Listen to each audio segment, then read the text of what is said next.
my virtual assistant, come in. Let's talk about calendar management. You may actually think you know everything as a virtual assistant until your client asks you to manage your calendar and you fucked up. Many newbies think that calendar management is just adding meetings and using colors. But my dear, it's much more than that. When a client actually give you their calendar, they are giving you their time and their life to manage because that's what guides them in their day-to-day activities. And if you don't handle it well, don't be surprised if they let you go. I've seen virtual assistant newbies losing their jobs because they could not manage their client's calendar effectively. Just as simple as calendar management. Yes, people are losing their jobs. Today I'm going to explain how to manage your client's calendar effectively. And I'm going to be using two examples. And the first one is that let's imagine that you are in a meeting with your client, like your client is having a meeting with another person, and you actually join your client.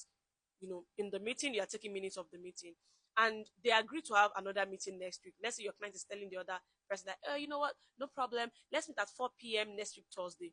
The next thing you actually want to do is to check your client's calendar if he or she is actually available at that time, because majority of them just give time without even checking if they're available at that time. So the first thing you want to do is to check.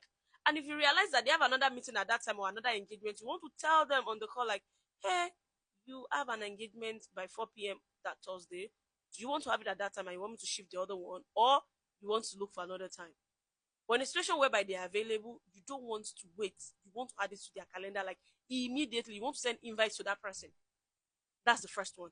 And another one is that imagine your client actually asks you to book a restaurant reservation, let's say for 1 p.m., lunch reservations 1 p.m., and your clients have a meeting that will end at 12:45 p.m., and another one, let's say at 2 p.m.